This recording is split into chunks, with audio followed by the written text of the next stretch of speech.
নাই USTMক দোষ দি থাকিলে হ'ব নি? তেখেতে সলিউশ্যন কৰক। এইটোতো আমাৰ যিটো যোৰাবাটৰ পানীটো সেইটো মানে আজিৰ নহয় যে এজাক বৰষুণ দিলে সদায় হৈ যায়।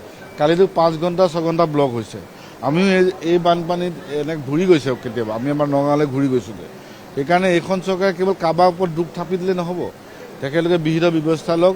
যোৰাবাটৰ পানীটোৱে যদি তেখেতে ঠিক কৰিব নোৱাৰে, বাকী সমস্যা কেনেকৈ ঠিক কৰিব? এইখন চৰকাৰ বিফল হৈছে আৰু এতিয়া বানপানী হৈছে। এজাক বৰষুণ আহিলে গুৱাহাটীখন ডুবি যায়, ইয়াত জাহাজ লগাৰ নিচিনা পৰিৱেশ হয়। কিন্তু তেখেতলোকে কি কৈছে গুৱাহাটীৰ কথা, যে মেট্ৰ' আনিব, নহয়নে? বাজেটত মেট্ৰ' কথা কৈছে। এইকাৰণে এইখন চৰকাৰ সম্পূৰ্ণৰূপে বিফল হৈছে।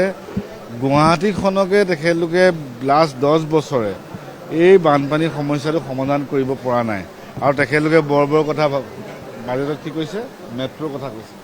সেইকাৰণে মই কৈছোঁ যে এইখন চৰকাৰে সকলো ক্ষেত্ৰতে মানুহক কেৱল ঠগি আছে আৰু কেৱল এটাৰ পাছত এটা সপোন দেখুৱাইছে। আৰু বাজেটতো আপোনালোকে দেখিলে বহু কথা তেখেতে স্কিপ কৰিছে।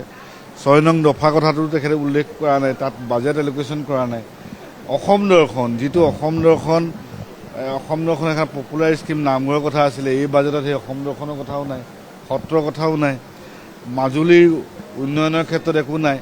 তেখেতলোকে যিখিনি খিলঞ্জীয়াৰ কথা কয়, বসুন্ধৰা 4 আনিছে, কিন্তু বসুন্ধৰা 4ত চিডুল ট্ৰাইবৰ চিডুল কাষ্টৰ কি পদক্ষেপ ল'ব সেইটোও নাই। সেইকাৰণে আমি অনুভৱ কৰিছোঁ এইখন চৰকাৰে কেৱল বাকী আৰু ফাঁকিত চলি আছে আৰু এই বাজেটখন অন্য একো নহয়, বাহিৰে ৰং চং ভিতৰে কোৱা বাতৰি।